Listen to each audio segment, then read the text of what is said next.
Video में हम बात करने वाले हैं क्लास 10th मैथमेटिक्स के एक्सरसाइज 1.1 से क्वेश्चन नंबर 1 के बारे में। और यहाँ पर हम इसको सॉल्व करेंगे, प्लस इसके बारे में हम कंप्लीट डिटेल जानेंगे।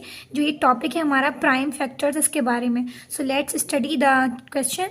Express each number as product of its prime factors.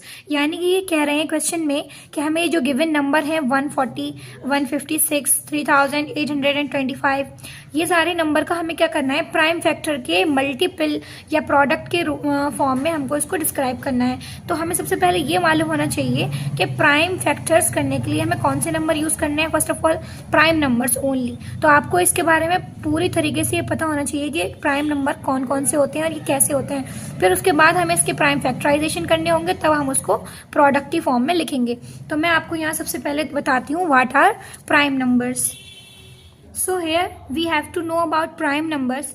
Prime number ऐसे नंबर होते हैं जिनके बेसिकली ओनली 2 फैक्टर्स होते हैं। ओनली 2 फैक्टर्स का मतलब क्या है? Only 2 factors, 1 and itself. जैसे कि यहाँ पर हमने एक नंबर लिया है 2, तो उसके ओनली 2 ही फैक्टर होते हैं। या तो ये 1 की टेबल में आपको मिलेगा या फिर ये इटसेल्फ यानी कि 2 की ही टेबल में आपको मिलेगा। तो ये होते हैं prime number like 2, 3, 5, 7, 11, 13 and so on. बहुत सारे ये आपके जो भी हैं प्राइम नंबर हैं जो खुद की टेबल में आते हैं या फिर 1 से आप इसको डिवाइड कर सकते हैं। तो ये कहलाते हैं आपके प्राइम नंबर्स। इसके बाद जो नेक्स्ट इंपॉर्टेंट चीज़ है किसी भी नंबर के प्राइम फैक्टराइजेशन करने के लिए, वो है डिविजिबिलिटी। डिविजिबिलिटी टेस्ट का मतलब ये होता है कि मान लीजिए अगर आपको कोई नंबर दिया गया है और आपको पहचान करनी है कि वो किस नंबर से डिवाइड हो सकता है। अगर किसी नंबर के लास्ट में 0, 2, 4, 6, 8 ये नंबर किसी के एंड में अगर दिखाई देते हैं, एंड डिजिट है ये इसकी, या वो कह सकते हैं वंस डिजिट है, तो आप क्या करेंगे, क्लियरली आप यहाँ पहचान जाएंगे कि ये नंबर जो है वो 2 से डिविजिबल है। इसी तरीके से आपको 3 की डिविजिबिलिटी आपको याद दिला दूं कि आप उसका क्या करें, सम ऑफ इट्स डिजिट। अगर आपने किसी नंबर के डिजिट का सम किया और अगर वो सम 3 से डिविजिबल है, तो हम कहेंगे कि वो नंबर भी 3 से डिविजिबल होगा। ये बहुत बेसिक चीज़ें हैं जो हम क्लास 3rd, 4th, 5th की मैथ में सीखते हैं। और आपको मैं एग्जाम्पल से समझाती हूँ। यहाँ पर एग्जाम्पल हमने लिया है लाइक 2, 4, 3। तो आप क्या करें, इसके डिजिट्स का सम कर दें, 2 + 4 + 3 and here you will got 9। तो आपने देखा 9 जो है वो 3 से डिविजिबल है, इसीलिए हम ये कहेंगे कि जो होल नंबर हमारे पास था 243, this is also divisible by 3। तो आप यहाँ पर किसी भी नंबर की पहचान अगर अच्छे से कर पाते हैं तो आपके लिए बहुत इजी हो जाता है। इसी तरीके से नेक्स्ट हम 4 की डिविजिबिलिटी पढ़े। तो लास्ट अगर 2 डिजिट्स जो हैं किसी नंबर की, लास्ट की 2 डिजिट्स जो हैं अगर कोई नंबर की 4 से डिवाइड हो रही है, इसका मतलब है वो नंबर भी कंप्लीटली 4 से डिविजिबल होगा। फॉर एग्जाम्पल अगर मैं कोई बहुत ही बड़ा यहाँ पर नंबर ले लेती हूँ, तो हमने यहाँ पर देखा है 2048 लिखा है ये, और लास्ट के 2 नंबर हैं 48। अगर आप इसको डिवाइड कर पा रहे हैं 4 से, अगर ये डिविजिबल है, तो ये कंप्लीट पूरा नंबर जो है वो भी 4 से डिविजिबल है। These are the divisibility test for 2, 3, 4। But यहाँ 4 हम काम में नहीं ले पाएंगे क्योंकि this is not a prime number. तो यहाँ पर हम बात करते हैं डिविजिबिलिटी ऑफ 5। तो 5 की डिविजिबिलिटी के लिए अगर किसी नंबर के लास्ट में वंस डिजिट में ओनली यहाँ पर 2 ही वैल्यूज हो सकती हैं, 0 और 5। अगर किसी नंबर की वंस डिजिट 0 या 5 होती है, तो we can say that the number is divisible by 5। तो ये आपने जो छोटी छोटी डिटेल्स हैं प्राइम नंबर और उसके अलावा डिविजिबिलिटी ये पढ़ ली है। इसके बाद अब आप प्राइम फैक्टर करेंगे और आगे और भी प्राइम नंबर हैं जैसे 7, 11, इनकी डिविजिबिलिटी भी आप पढ़ सकते हैं, ताकि आपको किसी भी नंबर के प्राइम फैक्टर करने में कोई मुश्किल ना हो। तो अब हम चलते हैं अपने क्वेश्चन नंबर 1 की तरफ। The first number is 140। अगर हम इसके यहाँ पर प्राइम फैक्टर करें, तो यहाँ पर आप जानते हैं, मैंने अभी बताया था कि अगर किसी नंबर का वंस डिजिट 0 है तो वो किससे डिवाइड कर सकते हैं हम, 2 से। इसके अलावा आप चाहते तो इसको 7 से भी डिवाइड कर सकते थे, 2 7s are 40 एंड 0। इसके बाद हम अगेन 2 से इसको डिवाइड कर देंगे 35 टाइम्स। वी नो दैट अगर किसी नंबर की वंस डिजिट 5 है तो वो 5 से डिवाइड हो जाएगी। 5 7 35, 7 1s are 7। अब ये आपके ऊपर डिपेंड करता है कि आपने इसको 2 से पहले डिवाइड किया, 7 से पहले किया या 5 से पहले किया। बट अगर आप इन नंबर्स को ऊपर नीचे भी कर देते हैं तो उसमें के आंसर में कोई चेंजेस नहीं होंगे। तो क्या है यहाँ पर, जब हम इसको 1 तक पहुँच जाते हैं, यानी कि इसके हमने प्राइम फैक्टर कंप्लीट कर लिए। इसके बाद जितने भी यहाँ पर आपको आपके लेफ्ट हैंड साइड पे प्राइम नंबर्स मिलते हैं, आप उनको इस तरीके से प्रोडक्ट की फॉर्म में लिख दें दिस इज द आंसर। बस इन्होंने हमसे यही पूछा था कि express each number as product of its prime factors. इसी तरीके से आप कर सकते हैं इसके बाकी के सभी क्वेश्चन जो भी आपके हैं।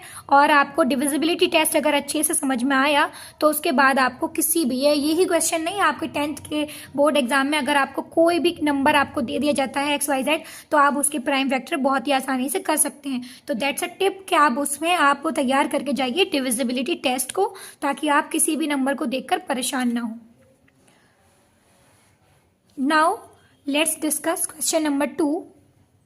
Find LCM and HCF of the following pairs of integers and verify that LCM multiplied HCF is equal to product of two numbers। अब यहाँ पर ये जो LCM into HCF equal to product of two number की बात कर रहे हैं, दिस इज अ फॉर्मूला और हमें इसको वेरीफाई करना है। वेरीफाई करने के लिए हमको पहले फाइंड करना होगा LCM और HCF। तो सबसे पहले हमारे पास जो गिवन नंबर हैं उनका हम क्या करते हैं, प्राइम फैक्टर कर लेते हैं, क्योंकि प्राइम फैक्टर करने के बाद हम LCM और HCF कैलकुलेट कर लेंगे। तो फर्स्ट यहाँ पर हम क्या करेंगे, 26 एंड 91 के सेपरेट प्राइम फैक्टर कर लीजिए। यहाँ पर 2 से डिवाइड कीजिए, 13 टाइम्स एंड 13 1 जार 13। अगेन यहाँ पर हमने क्या करना है, 13 7 जार 91 एंड 7 1 जार 7। अब इसके बाद हम क्या करेंगे, यहाँ पर हमको फाइंड करना है HCF एंड LCM बोथ। तो मैं आपको एक हिंट देती हूँ HCF के बारे में कि आपको यहाँ जो प्राइम फैक्टर आपने 2 या 2 से ज़्यादा नंबर के निकाले हैं उसमें आप कॉमन नंबर को ढूंढिए। लाइक यहाँ पर 13 एंड 13 ये हमें बोथ जगह मिला है, तो हम क्या कहेंगे, 13 is the only value which is common. 13 हो जाएगा यहाँ पर आपका HCF। मान लीजिए 13 के अलावा हमें और कोई नंबर भी अगर यहाँ मिला होता तो हम उसका यहाँ पर मल्टीप्लाई कर देते, बट यहाँ ओनली 13 है तो ये हो गया HCF। अब बात करते हैं हम 13 के बाद LCM की।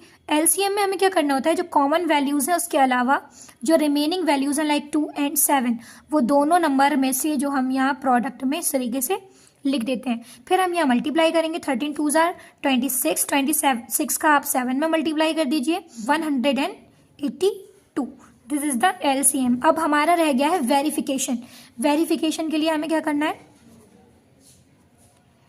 वेरिफिकेशन पर आ जाते हैं। ये जो हमने फॉर्मूला पढ़ा था LCM into HCF equal to product of two numbers, तो यहाँ पर LCM HCF दोनों फाइंड कर लिए। एक है 13, एक है 182। 13 एंड 182 का मल्टीप्लाई कर दिया और इक्वल में हमको रखना है प्रोडक्ट ऑफ टू नंबर्स, यानी कि जो नंबर हमको गिवन थे 26 एंड 91 उसको आप RHS में मल्टीप्लाई कर दीजिए और दोनों का आंसर आप निकाल कर देखेंगे तो वो कैसा रहेगा, equal. So this is the answer. ये मल्टीप्लिकेशन हमने यहाँ पर किया है और इसका आंसर आपका दोनों साइड का LHS and RHS are equal. तो इस तरीके से आप कर सकते हैं क्वेश्चन नंबर 2 को। और ये जो क्वेश्चंस हैं इनमें से आपको एग्जाम में ज़रूर कोई ना कोई क्वेश्चन देखने को मिल जाएगा सिमिलर टाइप का, और आपको प्राइम फैक्टराइजेशन के लिए भी मिलता है और HCF LCM फाइंड करने के लिए और ये वेरीफाई करने के लिए भी क्वेश्चन मिल जाता है। तो ये बहुत ही इंपॉर्टेंट क्वेश्चन हैं, प्लीज़ इनको आप प्रैक्टिस करें। इसका B पार्ट और C पार्ट जो है आप प्रैक्टिस कर सकते हैं। Here Question number 3 of exercise 1.1. Find HCF and LCM of the following integers by applying the prime factorization।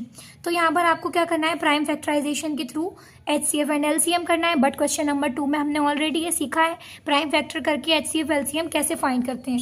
But यहाँ पर आपको फ़र्क बस इतना है कि यहाँ पर मोर देन 2 वैल्यूज़ दी गई हैं, तो हम कैसे करेंगे उनको, इसका हम एक पार्ट करके देखते हैं। यहाँ पर आपको सब समझ में आ जाएगा। Like 12, 15 and 21 3 values are given in first part. तो आपने इनका क्या करना है, प्राइम फैक्टराइजेशन। 2 से हम यहाँ स्टार्ट करते हैं, इनका प्राइम फैक्टर किया हमने, ये आपके आ गए 12 के प्राइम फैक्टराइजेशन। और यहाँ पर आप चाहें तो 3 से स्टार्ट करें या 5 से, एक ही बात है।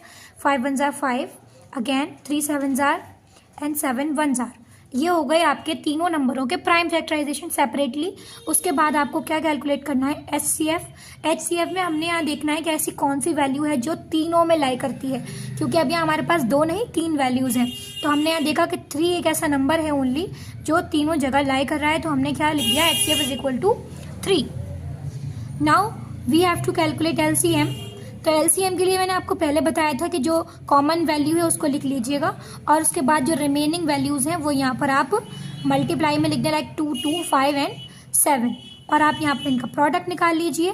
Product will be 420। तो इस तरीके से आपने क्या करना है, LCM और HCF को कैलकुलेट करना है by prime factorisation. These 3 are the most important question from exercise 1.1 of class 10th mathematics. अगर आपको ये वीडियो पसंद आई हो तो प्लीज़ इसे लाइक करें, शेयर करें और हमारे चैनल को सब्सक्राइब करें। Thank you.